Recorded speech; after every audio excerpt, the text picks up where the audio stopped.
Hello, everyone, and welcome to another episode of the Yours Truly podcast. Today we have Derek J. Fiedler with us in the Yours Truly virtual studio to practice some conversation craft with us here today. Through my digital and embodied journey into this space, this little corner of the internet, I have bumped into many fascinating and interesting people.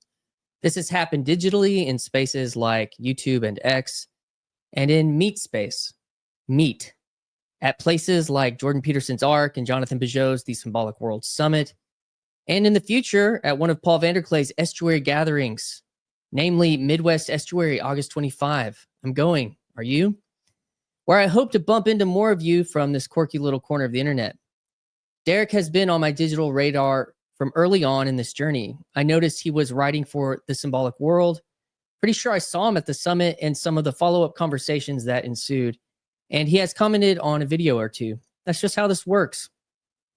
Recently, his YouTube channel crossed over 2,000 subs, and he had Dirt Pro Robbins and Jonathan Peugeot on for a bit of celebration. And even though I don't know the finer details of Derek's journey, there are ways of seeing in this space that tell a certain story for you. And it's the joy of getting to fill in the gaps that's really what a lot of this podcast is about. But first, don't forget to like and subscribe for those vanity metrics and become a channel member to help support the work in money kind of way. Membership link in the description. Derek is a writer, conversational podcaster, husband, father, European trekking cyclist, and general friend of the corner. I look forward to filling in the gaps with him here with you all in the Yours Truly podcast as we practice some conversation craft today. So without any further delay, join me in getting to know better Derek J. Fiedler.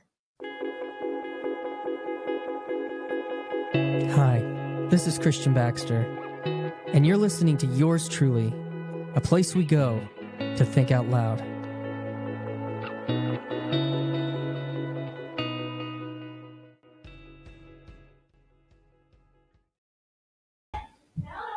Fiedler, what am I missing here? Yeah, so it's Derek J. Fiedler. That's something I should have prepped you on, man. It's a doozy. Well, it's auto corrects to like Felder or something. I don't know. My gosh. Yeah, it only gets worse from there too. I've seen Fiddler, Fiddler, like it's just bad. Especially the solicitors, man. They just butcher it. Oh yeah, I bet. Man, well, welcome and thanks for coming on. Oh man, it's a pleasure. Dude, I really like what you've done with the channel and the work that you're doing. Yeah, you're very much a connector, and love how you're facilitating conversation and people making connections, meaningful connections. Oh, I appreciate that. Yeah, it's been a journey. It's got its ups and downs. As you know, it's hard to it's hard to side hustle a podcast that's not even a side hustle. So. Yeah. Gotta love it, man. Gotta really love it. So yeah, what is kind of your story connected to this space? That's kind of a big part of what I've been interested in. Paul kind of gives the magic words, which are like, tell us about the house you grew up in. So however you'd want to like frame those things, I'm interested in kind of jumping off there today. Christian, I've been waiting a lifetime for you to ask that question. The famous question. Yeah. So the best way to say that is I grew up living the good life, I like to call it. I live in Northern California in a little place called Lower Lake. It has about 1,000 people, although next door is a city that has 15,000. That's the biggest city in the area. Otherwise, you have to drive up and over a mountain to get to the North Bay or the bigger Bay Area cities. And on this property was 5 acres and a small brick house underneath a very large old oak tree. Beautiful, beautiful valley oak tree. And it's kind of been like that axis mundi of my life because I lived there my whole life up until I was 17 in a Christian household. My grandpa was non-denominational evangelical pastor. I would say something kind of like as close to Assemblies of God would probably be the closest simple descriptor. But I love growing up with my grandpa. I got to spend time with him in my later adult life before his passing at the prime age of 93. He was like my own personal Billy Graham, just an upstanding, good guy. I mean, he snuck into World War II, made it into the Navy at 17, and just lived an amazing life and was quite the example to live up to. So in high school years, well, really all the way growing up, I spent on this 5 acres. There's creeks, there's trees. It's just a beautiful place. There's the rolling golden grass hills of California. And I would spend a lot of times just kind of like wandering in the garden, so to speak. We Mhm. have a couple ponds, and so I would ride my mountain bike with my um, let's see, which dog did I have at the time? My yellow lab. Later we had a shepherd, but we would just ride miles and miles going from one pond to the other. Sometimes I'd fish. Most of the times I would be hunting for critters, turtles and frogs and the like. And then later on in life, I started really wanting to be accepted by friends. And so I, got into some things that I shouldn't have got into, not based because I was interested in the things, but because I was mainly influenced in the influence or being accepted by friends. And Yeah. that kind of led me astray from church and walking in Christianity. Um, it, I guess you could call it a backslide, so to speak. But I was looking for purpose. I was growing into manhood and was trying to figure out what that looked like. But yeah, years, like basically my parents bought the house. I was conceived at a lunchtime break, and then I grew up in that house all the way up until I moved out into the bigger cities. It's a lot of hippie roots in that kind of mixed in, with even within like the low church. It's like Calvary Chapel down there in Southern California, like all that Mm. is kind of in the water out there. Um, I really resonate with a lot of that story growing up on a farm in Arkansas. You know, we moved there when I was 7 from a city. And even though there were things I missed about kind of the culture of the house that my grandma lived in Nashville, where my mom was raised, where we moved from, I ended up this giant farm. Same thing. We could ride our bikes up to ponds and find little animals. We had barns with some hay in it sometimes, and just like that kind of. It is enchanting, like the good life. You even had Old Yeller, like like Oh that's what yeah. golden retriever or lab. I was like thinking about that image, like something archetypal about the little boy and his pet, roaming Mhm. around. And so you got like, I don't know, like, so was it like high school, college you were talking about, where you kind of, were you pretty involved in like your church, or was it more just kind of like the family thing with your dad or your grandfather, or like, what was that like? Church was pretty small, so there wasn't a whole lot of other, friends actively in the church. I think I Mhm. had one, practicing faithful Christian in my life. That was a friend. I mean, he had his struggles too. Um, thank God for him, because most of my other friends, by the time they got into high school, they were ungodly and they were very much, oh man, they were caught up in relationships. So I don't remember a time where they didn't have a boyfriend or a girlfriend. And that led to a lot of pain and sadness. Man, I remember one night my friend invited me over. I thought we were gonna go over and play FIFA, the soccer game on PlayStation, and he shortly after, like he just starts crying and crying and crying. I'm like, man, what is it? He's like, this is the anniversary of my second abortion, where my girlfriend took the life of the small child before it was born, and he was just a mess, completely a mess. And so I just basically hung out with him until he cried it out, and then that was it. Wow. So there was lots of crazy things happening in high school. There's all the substances too that was mixed in with that. But then I started feeling like I was losing strength because I kept repenting of the same sins. And I'm like, dude, if I'm just going to keep repenting of the same sins, then maybe I should just stop.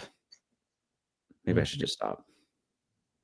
Stop repenting. Is that what you're saying? Yeah, just stop Yeah. repenting. Yeah, sorry. Just yeah, stop repenting, and if I'm going to do this, I'll just live this life. And I just felt like fatigued. Felt fatigue of repenting of the same things. Where do you think that comes from in kind of that Christian culture? I mean, because I think there's, so many people, feel that way and about that. Like, what do you think that is? You think part of it's just adolescence in a way, like you just, or you think there's other pieces of it?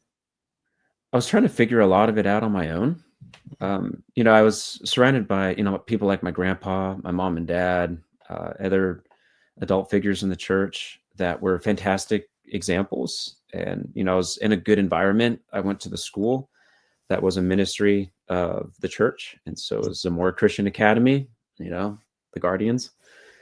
And so I was in the right environment, but there wasn't a whole lot of intentional training, or discipleship, as they call it.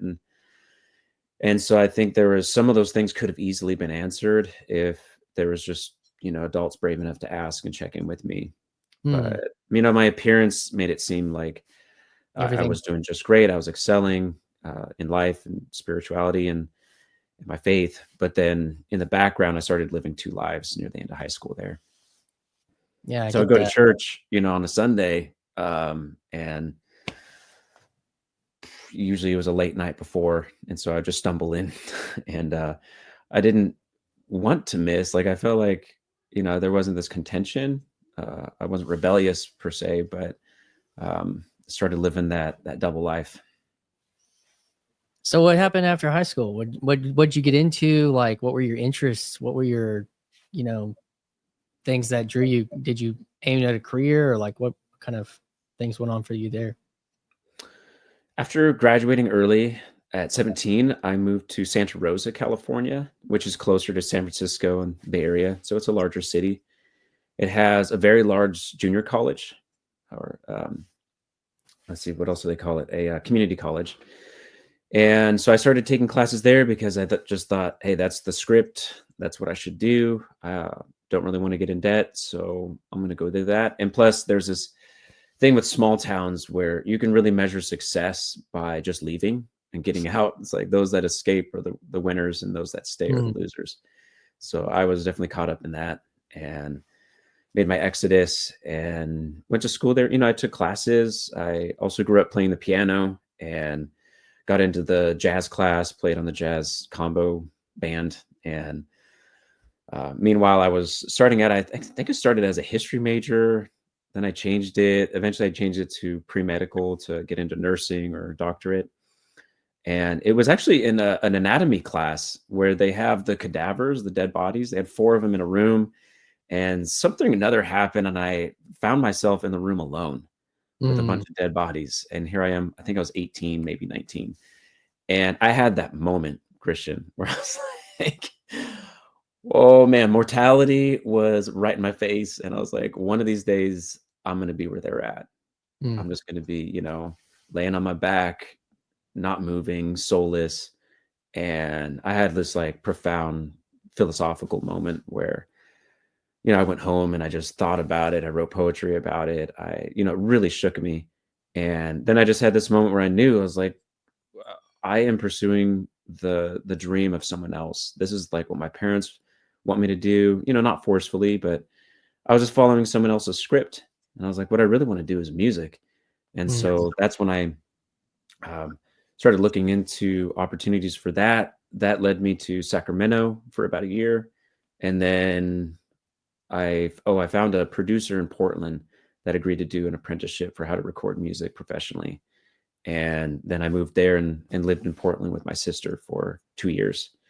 And, that was great to reconnect with her and do the Portland life, live the hipster life. And then eventually I worked my way to where I was teaching piano lessons and getting paid to record music and continuing this, journey towards music. So yeah, so that was the man. I'm feeling that deeply right now as a former full-time musician that's now a nurse. Like Oh, okay. So I feel that. I was tuning into your path. I get it. Yeah, I feel that when man, more deeply right now than you probably, I mean, you do realize. And I am faced with mortality all the time, because I take care of people in the cardiovascular ICU that are, getting their heart and lungs replaced just to live, like all sorts of weird Frankenstein stuff. And uh yeah, it's nuts. And it does, even the whole system, like, because I think what you said about like being in that room it's almost like the whole system's soulless at this point.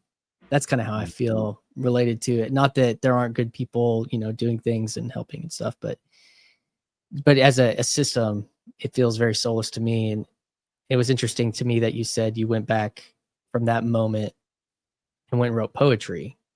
That was your response to that mortality.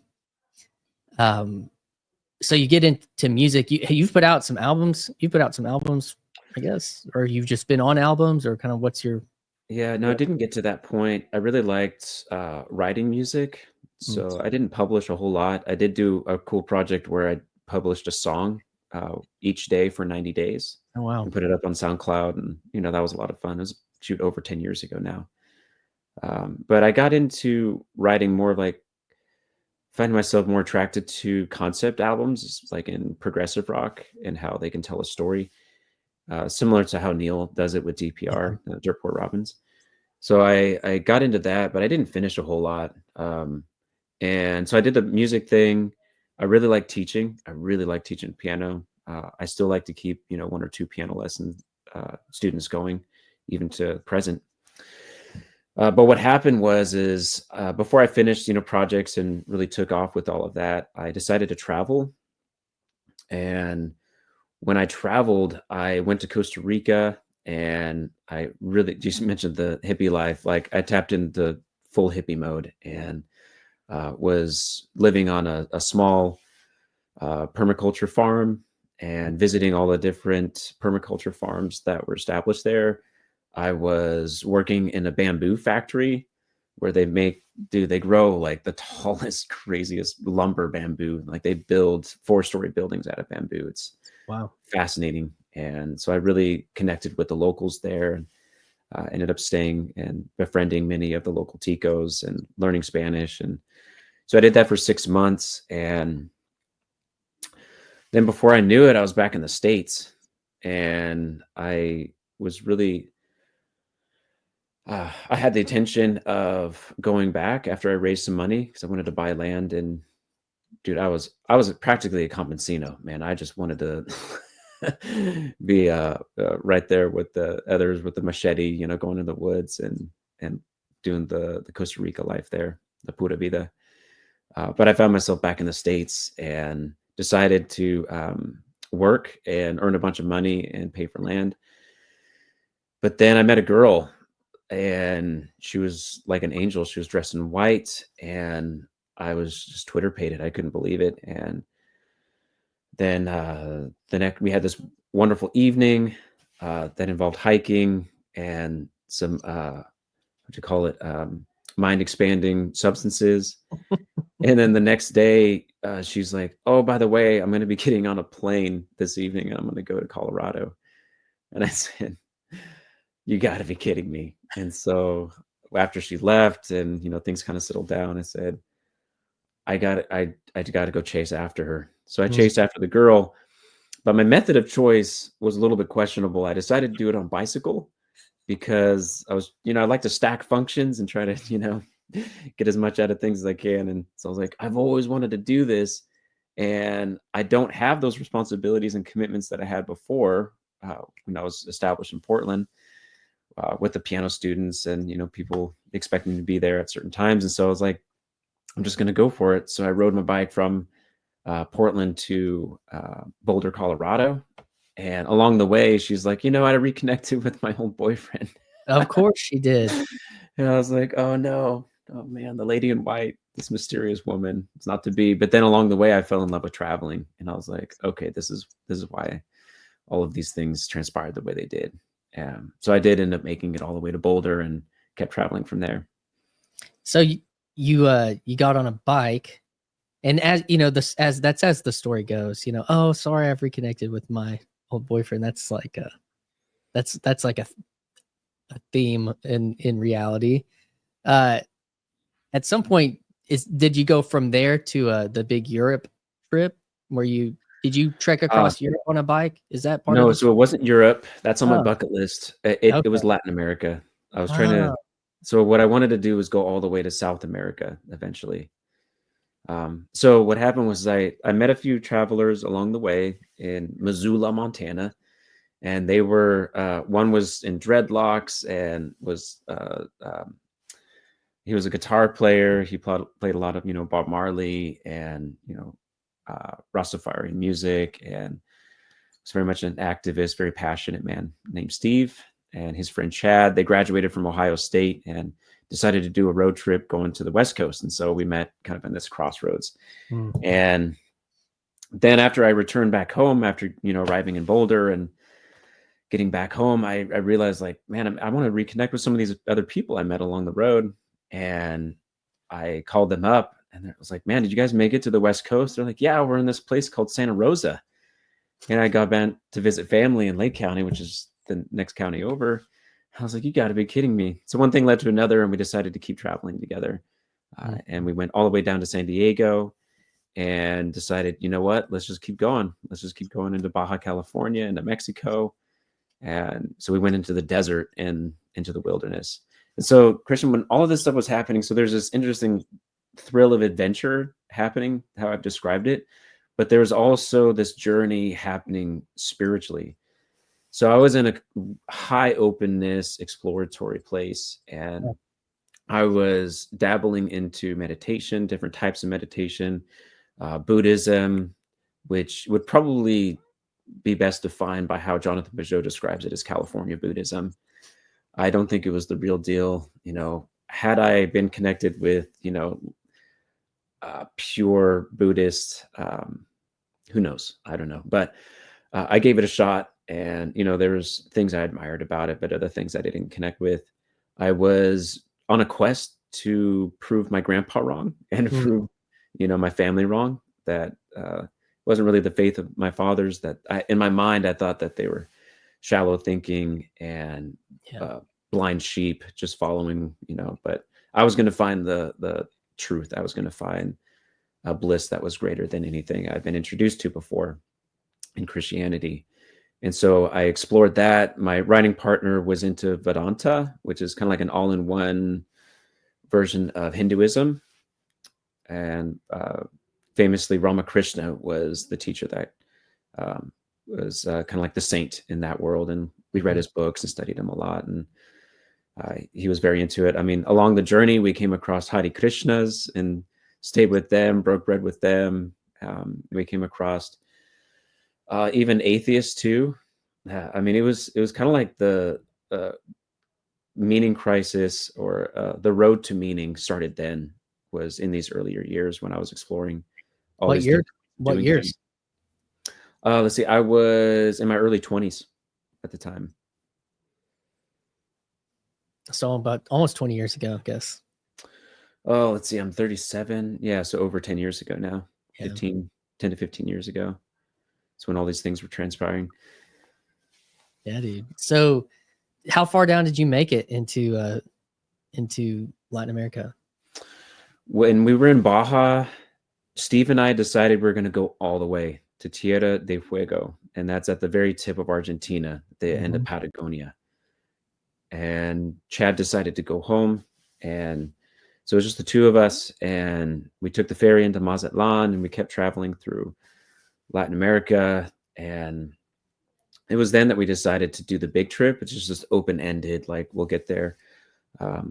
What inspired us to keep going too was I got a letter in the mail from the woman that I was staying with on her farm, and said that she was going to be out of the country and was wondering if I could farm sit for her. So that gave us a point in the map in Central America, in Costa Rica, where I was like, oh, we got to go. And really, Costa Rica was like paradise. It was, for me, I was like, we're going to go back to paradise, and all these wonderful people. We get to live in this farm where you just like chuck a mango out your window and it turns into a tree next year. It's just super fertile land, breadbasket of the area. And so it was kind of like a garden of Eden symbolically for me. And so I was like, Steve, we got to make it there. So that was what was driving us, this intermittent, but really we wanted to go all the way. And we met some very interesting people along the way, amazing conversations. And it was almost like, I hadn't thought about this before. It's kind of like an Exodus journey, where the further we went down, the stakes went higher and higher, spiritually speaking, where like the things we were experiencing was more heavy or more evident of the spiritual realm. Here's a few examples. So there was a few times where we were having deep meditations, and what would be my last time experimenting with how'd you say it, mind opening substances.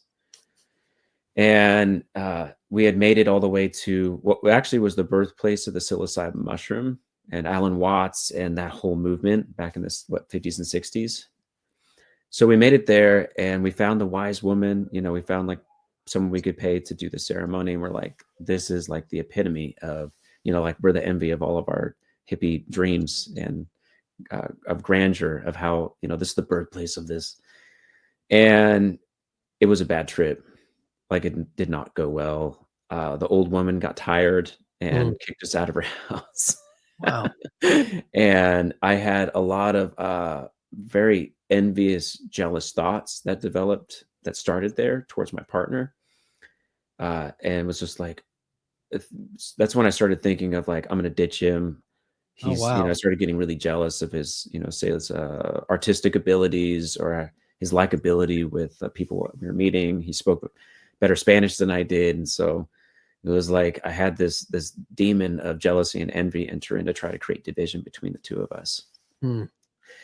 And, there's other things, but, there's all of a sudden it was like, man, like we're, sparring with demons, so to speak. But then on the other side, it was kind of like that battle of the gods, because on the other side, I was having more and more encounters, like almost angelic encounters with people I was meeting on the road, whether it was just regular folks, priests, pastors, missionaries, that would speak into my life almost prophetically, of like saying the right thing at just the right time to, make me have a vantage point that looks towards Christ in a favorable way. There was one time down south, once we got closer in Guatemala, where I had a fever dream. And in that dream, I had this vision of this almost like a cosmic landscape, where there were these clouds that were dark, with, red highlights, and they were tall. I just remember being like 1,000 feet tall, so tall. And you could see these flashes of bangs of light happening. And then I started asking questions. I was like, what is happening? What am I looking at? What is this scene? And it was like an angel. Well, in the dream, it was an angel that told me, it's like, this is a battle that's going on. I was like, yeah, okay. It looks like a battle. It's kind of like, the smoke covered like veil on the other side. You can imagine cannon blasts and things like that. And I said, well, what's the battle for? They're like, it's all for you. It's all for your soul. Like, heaven and hell are fighting for your soul. So the stakes got higher, and this is the battle of the gods, I like to call it now. And it was all, and I realized like, wow, man, like, one, God really cares about me. And if he cares that much about me, then how should I be looking at these other things? And there must be, like, my soul must be valuable enough if there's going to be this war taking place. And that's when I started, I would like to say that I started waking up at that moment, but I'm a little bit slow on the uptake. And there are some other even crazier things that happened, that finally I hit that breaking point, was like, okay, I'm going to reconsider Christianity. And as it turns out, it was kind of a full circle moment that happened, because I got a call from my sister. That's a Skype call, rest in peace, Skype. I know it's no longer. Yeah. And she said, my younger sister said, I'm pregnant. I'm going to have a baby, and I'm coming back home to have the baby. And it's at that moment that I realized, like, I have to go home. It was my first nephew. And as it turns out, over 10 years later, it's my only nephew. And I said, sorry, I didn't make it to Costa Rica. I didn't make it to that paradise. I flew home from Guatemala City and returned back to Lake County. And I was working, trying to earn some more money so I could return back to traveling and be there for the birth, to welcome my nephew Eden. But I was going to church every Sunday, where my grandpa was still preaching in his late 80s. and he was talking on the book of Ephesians. He was doing a commentary chapter by chapter on that, and blew me away because there were some other connections. I had met a man that gave me a book on Ephesians actually, and encouraged me to read into it. I didn't pay it much attention, but then when I got home, my grandpa was like, "Guess where I'm preaching?" So that started to kind of like chisel away at the guard that I had put up over 5 years over my heart. And I just started feeling more open, more vulnerable, reconsidering Christianity. And then these just like absolutely insane spiritual things were happening on both sides. And finally, I gave in and opened my heart up.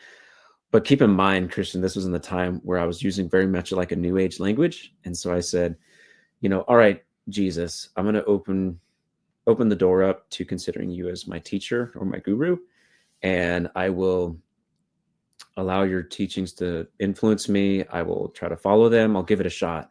Hmm. And a split second later or less, it felt like my heart was warm. There was this, physical sensation that was affecting me.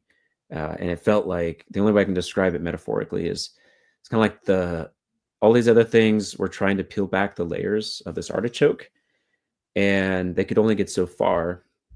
But in that moment, Christ cut all of those layers instantly and hit the heart, my spiritual heart. And I never looked back. I just never did. I was totally satisfied. And I mean, there's been a lot that has happened ever since, especially as it gets, into the era of my life with the Symbolic World and uh, Bridges of Meaning and PVK and the whole thing. But in that moment, that's when I really turned and made the commitment, and nothing else compared to it. And I was beaming, man. I was flying high. Yeah, it's like that the story where I can't remember the prophet, or I guess it's Moses. God says like, turn the other way. Because if you see me, you'll die, or what, but he was still glowing. Like, Yes. like, yeah. No, my hippie friends, they even said it. They're like, dude, you are beaming right now, dude. You are so bright. hmm. And that's when I was like, it's Jesus. And of course that perturbed them, made them Nah, I uncomfortable. can't be that guy. Anyone but Yeah. that. But Any, but any I guru. tried the way in my mind I looked at it, I was like, dude, I've tried all these things. I also was living my faith muscles, my natural faith muscles were exercised because the nature of how I was traveling, we would pack everything up on our bikes, our tent, our sleeping pads, everything. And we would set off and we had no idea where we're going to stay that night. We had no idea where we're going to lay our head. Mm-hmm. And so that was daily practice for me of just living in this realm of faith. And so whenever I opened my heart up to Christ, it was like, dude, I thought I was on top of the world. I was like, I look back and it was sincere, but I could see the hubris all over it. I was like, if I would give my life to Christ, then anybody could. If he would accept me, anybody would. And if he's this good, you guys have got to try it. It's almost like, if you're going to experiment with all these things, be open to all these different practices and kind of like smush them together. Like, don't leave out Christ. He is the highest of all the highs. Like, you've got to try it. It's interesting that by the nature, I guess, of kind of American, I don't know, history, like you had a movement, like a hippie movement that like found Christ, but then in the whatever you're like a millennial like me, and there was all this nihilism in the air. There's like anything but that, we'll find it somewhere else. That's what my grandparents were into. It's like that. Yeah, that's lame, like, or whatever. Not cool, because you even mentioned like the influence of your friends. Like, this is not the cool thing. I totally remember feeling that way, and maybe I don't know if I still do in ways, but the you kind of you hit the buzzwords like Bridges of Meaning and Paul Vanderklay, and like so you get along into like a reclaiming the faith of your parents, your grandparents, and then Yeah, why did those things become meaningful to you? Why did those people and places, digital connections, become meaningful to you? Yeah, there's still a few points before I got there. One being marriage. So Oh yeah. I got married, and thus I didn't return back to Guatemala City and Costa Rica. Not yet. And I got married to my wife, and we have 3 kids now. And so, whenever I got married, right before that I went back to school. Um, I had no keep in mind, dude. I was like anti-establishment. I spent a lot of time with the expatriates or the expats, in these other countries. And so I was like, college is a scam and I will never go back.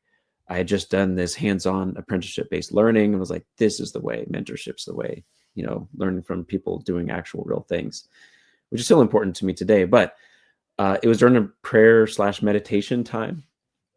And I heard the voice. I heard or saw the words. It came down in the sheet, so to speak, and it said, call your counselor at Santa Rosa Junior College. And it had been like 4 or 5 years, last thing on my mind, bottom of my list. And I went back, or excuse me, I made the call. They said you only had 10 credits to finish 2 degrees. I was like, well, I could knock that out in a semester. What's the harm in going back for one semester? So I went back, and I was still trying to do the traveler life. Like, I would find my way to Santa Rosa with my bike, and I would tent in the woods kind of near campus. Then I was kind of on the edge of really living like a homeless life, but I was in adventure mode, but the form and the practice was practically identical. But I Mm. loved it. I lived in the tent in the woods, went to school, took showers in the gym, put my stuff in lockers. And so I was like kind of like living the traveling life and the academic life at the same time. And I had a teacher say, you need to turn in applications to universities because it's about to be November and you need to get them in. I said, yeah, I'm not going to do that. I'm just doing this 2-year thing and I'm done. She insisted. She basically called me a dummy and a coward. And long story short, I turned in one application to UC Davis the hours before the deadline. And I was very disappointed to get an acceptance letter that said that I was accepted into UC Davis. And that went into the 2-year or 2.5-year season with UC Davis.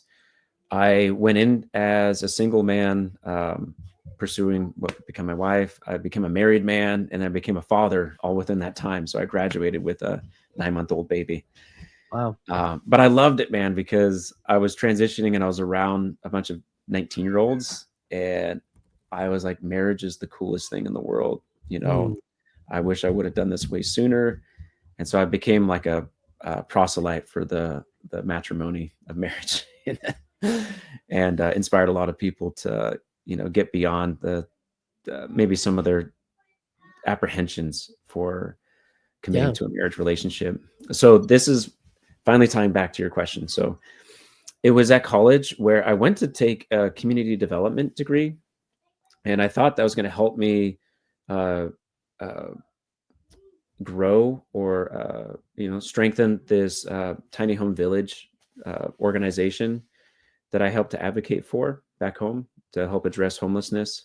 Uh, and so I really considered myself like a local missionary, and I went there to get resources and from the academic world that could help us build out this ministry. And I was really let down because the content that you would expect would be like how to start a nonprofit, how to be a director, how to lead volunteers. But instead, it was like, this is why capitalism is horrible. This is why Marxism is better. Here's the critique of capitalism. It was basically every class had the same first 4 weeks intro. And then they Mm. finally got to the content of whatever they're talking about. There's some good teachers and some excellent classes, but by and large, man, it was like I was really hoping for something very practical, and I got something very abstract and very, postmodern, Ideological. neo-Marxist. Yeah, and I didn't have those words, right? So guess who gave me those words? I no, well, so yeah, so I really felt like the spirit of the Lord was giving me Mm. discernment, but I didn't have a vocabulary at the time. But what I was doing when I wasn't at school was reading The Brothers Karamazov by Dostoevsky. Ooh. And that book rocked my world. I could not believe it for a lot of reasons. So I wanted to look into it more deeply. I did a YouTube search for Dostoevsky, and there was like almost a 2-hour lecture that was on there about Dostoevsky, existentialism, and nihilism by a professor out of Canada. And I was like, wow, man, this guy is very, profound. I love the way he's talking, speaks with authority. You can tell he's really serious about this subject matter, and he was helping me understand Dostoevsky. But then YouTube algorithms suggest all of the controversial content. And I was like, oh, there's this side where Jordan Peterson was, sticking up for free speech. They're pulling speaker wires, trying to cut his mic off, and he's Yeah. standing up for free speech. And then all the controversy came in. It was shortly after that where he introduced Jonathan Peugeot to the scene. And Yep. that's really where, the Symbolic World entrance or introduction kicked off. Yeah. So you mentioned, like, if you were a Christian during that time, which you were, and like for me, I was coming from a different space. So many people were coming, have the meaning crisis and everything like that, their own meaning crises, and trying to synthesize the work, make sense of the world, and he really was at Peterson was kind of at the nexus point of that. I'm getting close to a decade ago, and but for me, someone like Paul as a Christian was somebody that was kind of helping like translate a little bit of that. Did you have that similar experience, like on some of the yeah. early stuff? So Pastor Paul Vanderklay, for sure.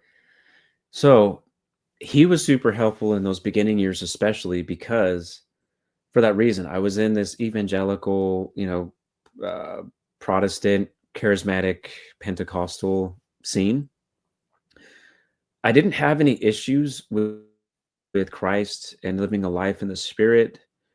For many years, it was like I refused to read any extra biblical material. It was just like pray alone, meditate on the Word of God and the Bible, and that was it. Mm-hmm. And the hard part was getting outside of that space into the collective realm, into the church. It's like, how do I do this Christian thing with Christians? And man, dude, that's been quite the journey. And so Paul Vanderklay helped with that. So whenever, so back to the timeline. So Peugeot was introduced, Pepe Video, that introduced me into the symbolic thinking. I had a teacher at UC Davis who was an Eastern Orthodox Christian, and she was one of the best teachers I've ever had, par excellence, just amazing. And so I was wrestling, man, because there was one class on how the Bible was made, and it challenged my faith like nothing else ever at the time. And I mean, it was to the point where like my wife and I were crying, like she thought that I wasn't a Christian anymore, because I was like, maybe Peter didn't write Second Peter. It was just earth shattering, faith shattering. And so those were hard years to walk through, because I was trying to reconcile this, sincere life of faith that I had with the conceptual, the theological, Modern.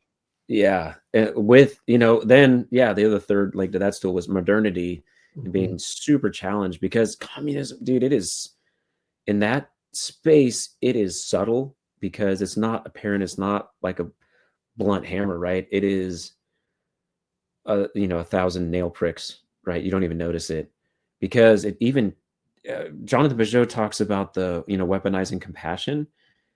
It's right in line with that, where you take this simple Christian, heart for the Lord, just wanting to help people, wanting to help the homeless and the least of these. And then you go into, like communism kind of feeds off of that desire, and it gets you down the road a little bit, down the sales pipeline. And then it switches all the things. It just pivots it before you're already down in it. But pretty soon, like, dude, I remember classmates telling me, they told me that in the way that they looked at activism is that the nonviolent activism was not enough, that you actually needed to, he said a lot of things, but one thing he said was destroy property, because private business ownership is part of the capitalist system. So when you destroy someone's small business, say their storefront, you're actually liberating them from their oppressors and you're doing them a favor. And it was like, what? What are you guys talking about? You want to blow up a building or set it on fire because you think you're helping people? It was like, oh, dude. So you can see the demonic twisting in it, frankly. And so Peterson really helped out with that realm as far as the like, oh, it's called postmodernism, this whole worldview. Oh, Mhm. neo-Marxism, because it's kind of like Marx, but they twist it a little bit. And all the whole modernity thing was like, oh, I know the lay of the land. I could match the vocabulary with my discernment. Mm. And that became a mission unto its own, is having conversations with people that help them, you know, see it from that light. So back to Paul. So on the church side of things, Paul was helpful because he brought that church language to what Peterson was talking about. And it helped me navigate more of the church realm because, oh my gosh, Christian, there was some of my best friends that were right there with me who came back to the Lord at the same time I did. We started this, young adults group, and dude, we had vision. We're going to change the world, right? And one of them's like, "Oh wait, you guys are like into the gifts. Like, so you guys, like, if there's going to be any speaking in tongues, then I'm not going to be a part of that." And, not to get into that discussion or debate, but in that moment, I was heartbroken, dude. I almost cried. I was like, Mm. we are divided and I am heartsick because of this. And so Paul really helped, in a very, Paul he's a true shepherd.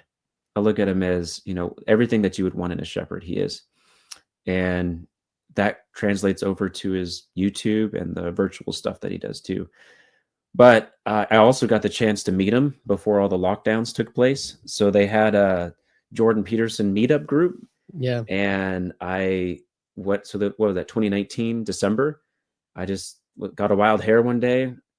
Wife was good, kids were good, and I was like, I'm just going to shoot over there. I drove 2 hours to Sacramento and joined their evening group at the PVK and some of the others there, and had an in-person discussion about all of these things, which to that point was pretty rare. Mm.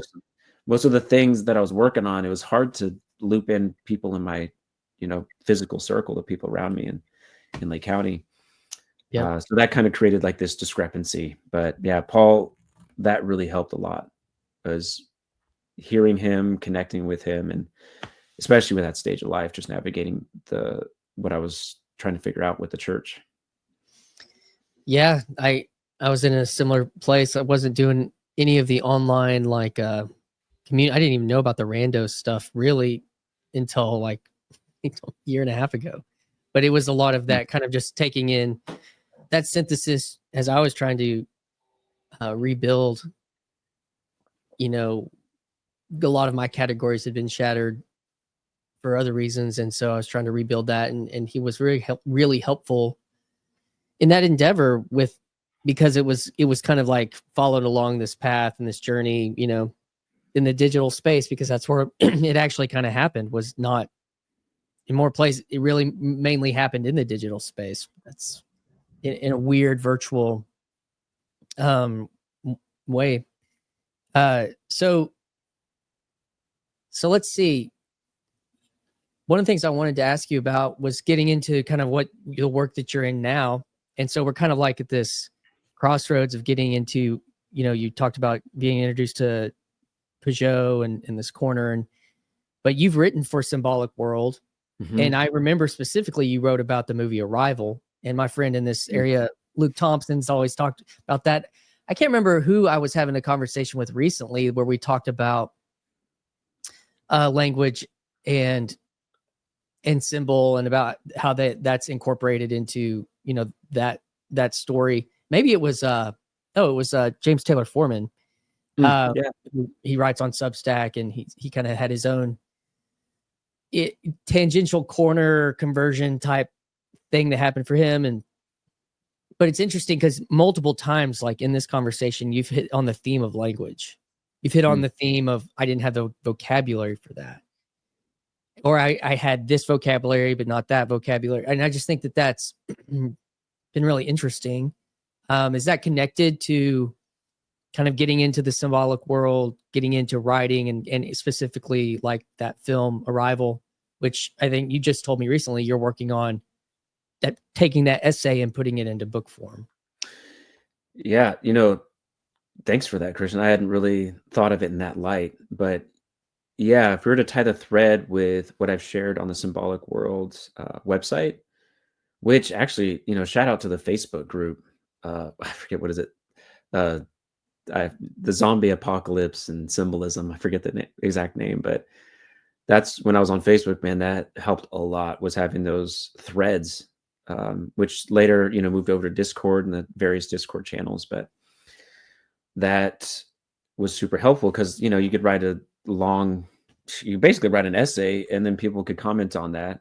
And the popular ones would, go to the top, and loved it. And that's where I started forming those ideas. I was drawn to words. It was almost like in my earlier years, how I was drawn to music and wanting music to convey the meaning. I never felt quite satisfied, which is maybe why I didn't publish things at the time. Um, Maybe it wasn't the right season, or, but you could tell that there was a longing for the music to convey more than just, how you felt about something. It was trying to shape things and to tell a story. So that really transferred over into from music to words, and I was really into improving my writing and understanding language. My first essay was on the symbolism of story for the Symbolic World, and that was a deep dive into language and story, and tying Matthew Peugeot's concepts of heaven and earth, time and space. And it's kind of a mess, really. Unfortunately, John Vervaeke hadn't come out with the relevance realization. Had I had that word, I could have saved at least like 5 paragraphs from that essay. So thanks for that, Vervaeke. It was just, the timing of it. But then, yeah, so after that, there's some other themes I was exploring too, especially Exodus.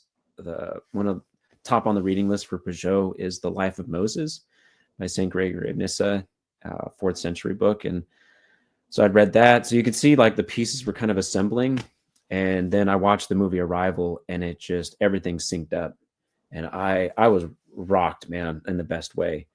And, they say, I don't know if you've heard this, Christian, but every man needs to give himself in study to one war, and to really study all of the backstory, the prerequisites, the drama, to really dive into the story of a conflict. And for some it's Rome, for some it's the Civil War or the Revolutionary War.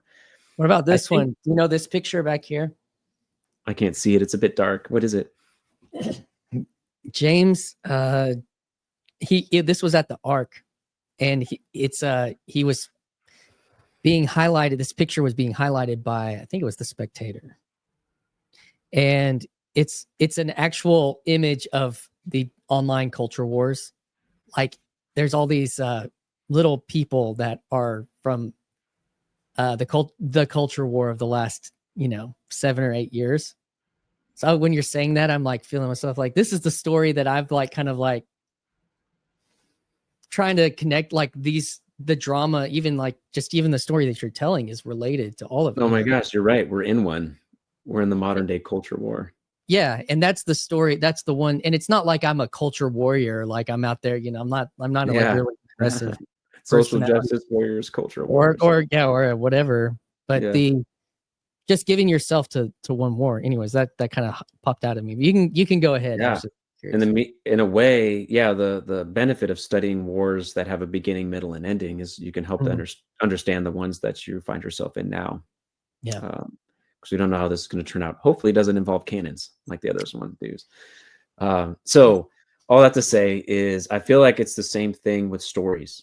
If you look at, whether it be Lord of the Rings or The Matrix, or these modern stories that people give themselves to them, and it's almost like you start touching into the type of lessons that you learn, reading or watching them over and over and over again, like you do with the Bible and the sacred texts. And so, not to confuse the two, but I feel like it's starting to touch on that, where Mm. if you watch it again and again, you start noticing the overall shape, you start noticing the themes and the patterns, you start noticing the nuances, you start noticing the motifs and how they're playing off of things or not. That's what Arrival was for me. And Mm. so I was just taking notes at first. I was just like, dude, I had pages and pages of notes. And then I started watching all of the video essays. So one that really stood out to me was by Logos Made Flesh. And it was 9 minutes, I think. And it just absolutely nailed it. It combined all these different themes, but it didn't go into detail with any one, I felt. So it was a really, really good overview. But I didn't see that anybody noticed that the story carries out or is shaped by Exodus. Mm. And so I was reading Echoes of Exodus by Alistair Roberts. I had him on the channel. We had a phenomenal conversation on Exodus. And I was like, oh my gosh, there isn't a video essay or even a written essay that I could find. And I'd read a lot by that time that lays this out. And if you look at it, 12 spacecrafts, alien spacecrafts, come within 50 feet of touching down on Earth, and the whole Earth panics, and it's the end of the world. It's like this apocalyptic moment. And then you have what eventually emerges as the one that is climbing up, vertically going up into these spacecrafts, just like Moses climbing Sinai, encountering the great other. You have this dynamic of the mysterious tremendum at Fascinons, like Professor Otto talks about, where you're in the presence of something completely holy other, and you're actually drawn to it. So it's a different type of fear. You're actually drawn to it. So it's very similar to, the glory cloud and the presence of God, and how much you see or how much you don't based on it being veiled by clouds being a very important symbol in the story. And so as you can see, I was just like, oh my gosh, just the 12 tribes, and they're being delivered of this land of oppression and war and labor. And then you look at Arrival, and it's like humanity's being delivered from this being not just bound by time, but being bound by combative thinking and warring each other. And so you look at the giving of the word, and so entrance of language, interesting thing, the Yeah, Bible doesn't the have a phrase wall. that says 10 commandments. It's actually 10 words. Mm. So it's decalogos in Greek. So 10 words. And so she's given a whole cloud of words, and that is the thing that over time unites the relationships, it unites the nations, it unites the world. And you can see Christ as the new Moses coming, and also the word, being all of it. He's also the tabernacle. If you look at the book of John, especially, he's all of it. So he's like all of the Exodus story. So as you can see, I was like, dude, no one else is talking about this. And I had that moment of like, oh, maybe it's because I need to be the one to write this out. And so that's what led to writing an article for Symbolic World blog. And then I noticed all these other themes that started building upon each other. And I was like, oh my gosh, these are like chapters in a book. And in order to start understand this one, you have to really know this one. And so I started with that foundational one, plotting the symbolism of Exodus. And what happened, at least for me, and I'm hoping that as I share it in the book later this year, that other people can tap into this or be benefited by diving into a story and having this symbiotic thing happening, where the more I was reading on Exodus in the Bible, the more insight it gave me into Arrival. But then the more I watched and were studying Arrival, that was shining more light onto the Bible and helped me understand things in that text. And so that it's almost like a dance where this weaving took place. And I'm hoping that I captured that and was able to convey it so other people could benefit from it too. Wonder if there's something about story in the words and the image, and how that story is being told with actual images, and how those things, like what they're doing to our minds and our spirits. And Oh And, yeah, totally. Because if you just read most of Exodus is verbal descriptions of designs for the tabernacle yeah. and activities for the tabernacle. They didn't draw it. They Mm-mm. like described it with words. Mm. And so, yeah, to your point, it's like others have described it as an imagistic language, image language, picture language, where they're using words, but it's symbolically there's intentions for it to be approached or interacted with symbolically or imagistically. It's really interesting to think about designing something based off of, like you're saying. I don't know if I've ever thought about it that way, but like designing something for the 3D world that we live, the three-dimensional world that we live in, from a text, but not using drawings, like for the intuition to not be to draw how you'd want it. The intuition is to tell how you Mhm. would and describe how you would want it. I've never thought about that. Uh, Yeah, and I think to your point, including diagrams or even clips, movies, these image mediums, like they really do complement, as long as they're according to the pattern, yeah. because you could also play off the pattern in negative ways too. You got to be careful of that. Mm. What do you mean? Well, okay, two examples, one good, one bad. It hasn't come out yet, so I don't know, maybe I'm getting ahead of myself, but having a female Aslan for the new Mm, Lion, the Witch, and the Wardrobe, okay. bad. A little spice. Yeah. Yeah, that's bad. Well, not full judgment here, but just the thought of that, I'm like, I don't know how they could pull that off for the good, right? Mm, Without breaking the pattern of the mm. original intention, or just to tell a cohesive story at all. I don't know. We'll see. Would you say the But same thing about like the Rings of Power, or the yeah. Star Wars post Mhm. quills and those types of things, like similar pattern breaking? Mhm. And here's why I choose that example is because in Arrival, you'll notice that Louise is different in Moses in that she's female and Moses is male. And so right there, you're like, oh my gosh, postmodern, flipping and, it's an inversion on an inversion and it's, sacrilegious or whatever. But They you make her have a to take mother. all the accounts of all of the layers happening and all the different themes of Arrival in order to really appreciate it because it's sophisticated. Louise is not just Moses being the intermediary between, the heavens and the earth, or between the She's transcendent a mother. being and humanity. She's the mother. Yeah. And if you look at the beginning and ending of Arrival, which is important for that movie, it's conception. It's the scene of conception where Hannah is born, Yep. later born. But so that's where Hannah's conceived, where you have the union of the male and the female coming together to produce something more, just create something new. So you have unity and multiplicity happening. But then if you look at it in light of that, the next, after understanding the Exodus thing, one of the next stages is understanding it in terms of womb and understanding the story in terms of motherhood and all of the symbolism of transformation that goes into that. Yeah, and then there's that choice that she has to make later, the hardest choice. Oh, to conceive or not? Yeah.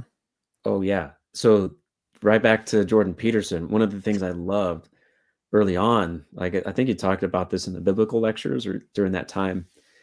I remember, dude, he was challenged by that question, and all of us are, of, oh, this earth is overpopulated. Mm, You need to justify why you would conceive and bring more children into this godforsaken, worm-infested world of mm, pain and torture and suffering and death. How could you do it? You're cruel. And then so him laying out that argument. So that was kind of lingering in the background of seeing it in a story of Arrival, of like, because what they do is they lay out, not to spill all the beans, but they lay out a teleological worldview where kind of like you have a promised land, you have an end that informs your steps now of your journey to get to that end. mm, And so it gives a purpose. It gives the nation of Israel a new identity. They're not called Israelites. They're not called, the 12 tribes. They're not just a band of different families. Now they're a nation governed by mm. God. Similarly, humanity has a purpose and arrival for the next 3,000 years to learn this language and to be unified according to that identity and to work according to that purpose. So that answers that question. That's why you bring people into the world, is because the story would be incomplete without them. It would be that just think of an actor in a stage, right? Without their part, even if it's minor, it wouldn't be the same story. It would be incomplete. It'd be something different, something of another kind. And so every moment is filled with purpose because it's leading up to that, eschatological moment. And that's part of her monologue at the end about purpose, if I recall. Man, well, I want to point people, you've written about this on Symbolic World, correct? There's an essay that I guess is maybe something you'd have to spill a few beans for or dollars for. Maybe it's in the Symbolic World. It's not or is it available on your Substack, or do you have? Yeah, so I've done both. So on my Substack, really best place to find me is Substack or YouTube. Those are my go-tos. Occasionally, if I'm feeling witty, I'll be on X. But yeah, so there's more. If you want more, I've been writing more on Arrival. I'm going to be sharing more snippets of insights this year, and maybe some other bigger articles. I did write a big one that Cormac Jones helped me edit and polish, specifically on language, called The Universal Language. So people can read that one plus the one on Exodus for free. Those were posted exclusively on the Symbolic World blog. Okay. But then later this year, I am going to come out with the book version of that Exodus article. And dude, I'm so excited for it. So I'm still like doing the polishing revision stage, but I reorganized the layout of it. It's like you're tracking with the journey as it happens in time in the movie, but then it has this really great discussion on the symbolism, like full discussion of the symbolism at the end. I'm including more diagrams. So you'll see the tabernacle, the cosmic mountain, the shell or the heptapod spaceship. And I'm going to be including different art, and I'm hoping to bring in some other Symbolic World artists to make that happen. Wow. And there's going to be a handbound version, and there's a few more. So I kind of did a fun thing where I've been wanting to collaborate with Colin Miller, the bookbinder of Sylvan Bookworks. He's also a collaborator, article poster on the Symbolic World. Got to meet him at the conference, and he's just one of the sweetest guys and an amazing artist with the physical medium of binding books. And so one thing led to another. He's like, why don't we do a book version of your article? And I was like, that's great. Well, let me just make a few revisions. And then that led to a few more, and that led to a few more. And I was like, okay, this is like a legitimate thing. And so the plan is to allow people to purchase 12 of those versions. And so far we've sold, I want to say safely 9. I didn't check this morning, but so there's still a few more people really want to like invest and have a work of art. Let's see. It'll look something like this as the prototype. And yeah, so it's pretty cool because he plays with the veil symbolism. So you have like this kind of like cool sheet here. Oh yeah. Hiding the meaning behind it. So you don't quite see it all fully, it's the cloud that's hiding the backside. So I took that, and then he did that. And then I started playing with like, okay, it's actually kind of cool. The symbolism or the participation or the ritual of book reading is it's one page at a time. And so you're introduced to only so much on this page. And then in light of that, you open the next page, and that gives you a little bit more and a little bit more. And it's at the end, that you're given the key, right? That unlocks that fits all of those individual pages into a whole. And then, then you get that, and then you want to read it again. At least that's how the story of Arrival pulls it off. So that's what we're doing. But there'll be, ebook and probably Amazon and things like that. It's going to be self-published. All the normal players. The normal stuff. So we're doing like a work of art, and we'll do the normal stuff that's made, by factories, who knows where, but at least we'll and database version. Oh man, well, this has been awesome, man. I appreciate getting to connect with you. last year I talked to like Neil, I talked to John Hears. Who else did I'm trying to think? I talked to somebody else that's kind of been more connected to Symbolic World. And, it's these things that have happened, these worlds, they're kind of like all intertwined. And the story that we're all, in here, it's been interesting. You've talked about John Vervaeke and just kind of these pillars that have like held up something, where now people like yourself are like the low guy went out and it implanted word, and now it's like, uh, bursting forth, and it's exciting. And so You're I'm right, excited. man. We're seeing a lot of things come to fruition. Yeah. It's pretty amazing. It feels like all these people that started out with like YouTube channels, right? They're they're offering paid courses, they're talking at seminars, or they're writing books, or they're coming out Yeah. with films. It's like, I love the growth. I love the Mhm. growth of our communities. You Yeah, know, dude. It's good it's not stuff. just like a few people with a YouTube channel right now. It's a bunch of people with all these different types of YouTube channels Yeah. coming out with these amazing works of art. Well, it's fun to get to connect and highlight, point people to. We'll get some like, if you'll DM me some of the direct links to some of anything that you think is important, we'll put them down. And yeah, man. Well, thanks for coming on today. We're on a Saturday, so we're gonna get back to the fam time. But that was Yep.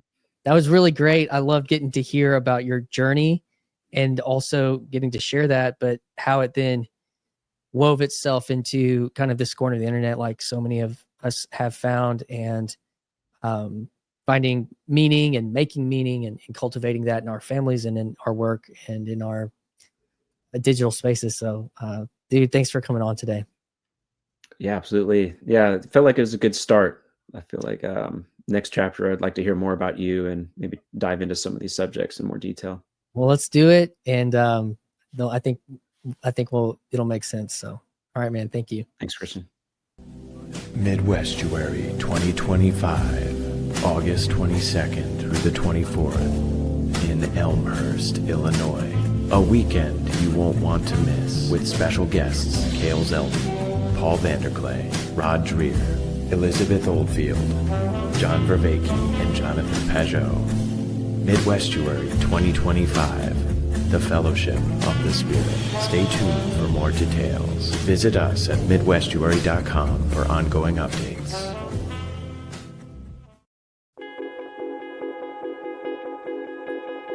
Hi, this is Christian Baxter, and you're listening to Yours Truly, a place we go to think out loud.